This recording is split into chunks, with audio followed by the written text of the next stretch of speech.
अस्सलामुअलैकुम दोस्तों, तुसी वेख रहे हो पाक पंजाब टीवी ते मैं हां तुहाडा दोस्त अब्दुल वाहिद। दोस्तों माशाअल्लाह तुहाडे वास्ते 23 एकड़ ज़रई ज़मीन की वीडियो लेके हाज़र होए हां। बड़े दोस्त कहंदे सी कि लाहौर शहर के बिल्कुल करीब लाहौर शहर की जिहड़ी ज़मीन बिल्कुल करीब होवे सानूं तुसी ओह ज़मीन लेके दिओ। इस सामने भरावां नूं आपां दिखा रहे हैं मेन रोड। दोस्तों इस साइड ते हैगा लाहौर शहर, तकरीबन कोई 50 किलोमीटर अगे जाके आपां खड़े हाँ फूल नगर कि फूल नगर बड़ा मशहूर शहर है। भरावां नूं पता है कि लाहौर तो 50 किलोमीटर सफ़र है जिन्होंने कई दोस्त भाई फेरू भी कहते हैं। तो दोस्तों ये फूल नगर तो सिर्फ 1.5 किलोमीटर अंदर जाके अपने को माशाल्लाह 23 एकड़ ज़रई ज़मीन है तो बहुत ही अच्छी, बहुत ही बेहतरीन, इंशाल्लाह तुहाडे बड़ी पसंद आएगी। आप मुकम्मल व्यू दिखा रहे हैं भरावां नूं, एक कमांद लग्या होया है। ये वेखो फिर दिखा रहे हैं भरावां नूं इस मेन रोड तो। दोस्तों यह है लाहौर मेन रोड। इस मेन रोड तो सिर्फ 1.5 किलोमीटर अंदर जाके 1 किलोमीटर रास्ता पक्का है, अगे जाके आधा किलोमीटर रास्ता कच्चा आ जाता है। दोस्तों 23 एकड़ ज़रई ज़मीन है, बड़ी बेहतरीन, बिल्कुल मीठा पानी, ट्यूबवेल लग्या होया है, बहुत ही शानदार तो बहुत ही खूबसूरत।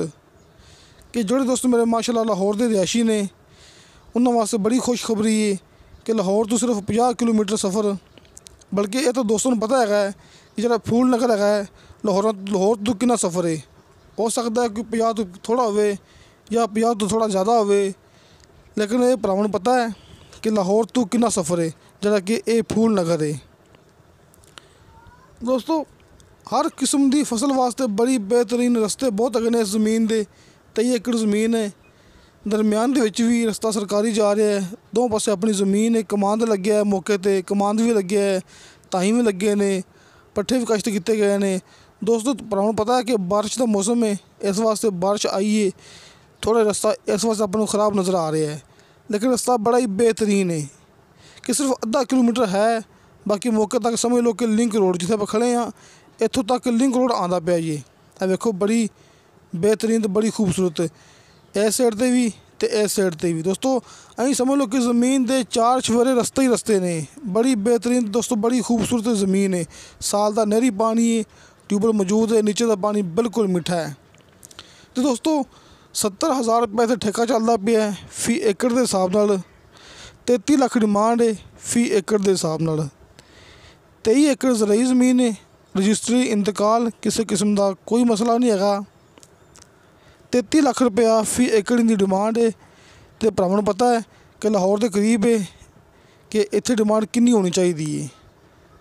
दोस्तों आप डिमांड सिर्फ वो करते होंगे जी आपां नूं मालक कह देवन। दोस्तों 33 लाख डिमांड है, कमी पेशी प्यार मुहब्बत हो जाएगा। साल का नहरी पानी भरावां दस चुके हैं, ज़मीन के 4 चफेरे रस्ते लगे हुए हैं तो हर फसल वास्ते बेहतरीन ज़मीन है। आ वेखो दोस्तों कमांद भरावां दे सामने, पट्ठे भी भरावां दे सामने,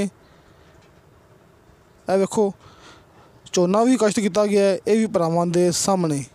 तो दोस्तों अपना WhatsApp एंड कॉल नंबर लग्या होंदा है हर मूवी की डिस्क्रिप्शन दे विच।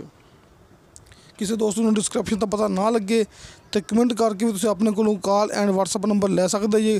कॉल तो जवाब मसूल ना हो, रबता मसूल ना हो सके, क्योंकि बस टाइम नंबर बिजी होंदा है या फिर मोटरसाइकिल तो होंगे हैं, कॉल अटेंड नहीं कर सकते। लिहाजा तुसीं WhatsApp पर मैसेज लाजमी करना है, क्योंकि दोस्तों अपनी WhatsApp 24 घंटे ऑन होंदी है। वे आरफ वाले चूँ दोस्तों आरफ वाले रेट चलता पिया फी एकड़ का इन्ना ही है कि 33 लाख 32 लाख 30 लाख साढ़े इत्थे आरफ वाले भी रेट चलता पिया है। लेकिन साढ़े आरफ वाले ठेके चलते पे ने 1 लाख रुपया, 1,10,000 तो 1,20,000 रुपया फी एकड़ के हिसाब नाल मुकम्मल साड़ी गारंटी के नाल कि साढ़े इलाके च कीमत यही है। लेकिन साढ़े इलाके च ठेके ज़्यादा ने, साढ़े इलाके च कीमत इस वास्ते ज़्यादा हैगी है। दोस्तों ये भी रकबा बड़ा ही शानदार, बड़ा ही बेहतरीन है। 70,000 रुपये ठेका है, साल का नहरी पानी है, नीचे का पानी बिल्कुल शर्तिया मिठा है। तो दोस्तों आपको ये डीलर ने सेंड की है, जोड़ा कि मेरा भाई अपना रबता करेगा, आप नंबर देंगे डायरैक्ट जो बंदा अपना मौके पर मौजूद है तो उन्होंने ज़मीन मुकम्मल जोड़ा कि चेक करा देंगे। दोस्तों साड़ी वीडियो पसंद आए, साड़ी वीडियो लाइक तो शेयर ज़रूर करो, अपने बेहतरीन डॉक्यूमेंट से लेके भेजो। क्योंकि दोस्तों अपनी गारंटी होंदी है, अपनी मूवी फेक नहीं होंदी, अपनी मूवी झूठी नहीं होंदी। सिर्फ भरावां नूं वो चीज़ दिखावांगे जिहड़ी कि बराए सेल होवेगी। तसल्ली नाल वेख लो, तुहानूं मौके ते इहो ज़मीन मिलेगी जिहड़ी तुसीं हुण मूवी दे अंदर वेख रहे हो। दोस्तों इंशाअल्लाह ताला मिलांगे अगली वीडियो ते। खुदा हाफिज़।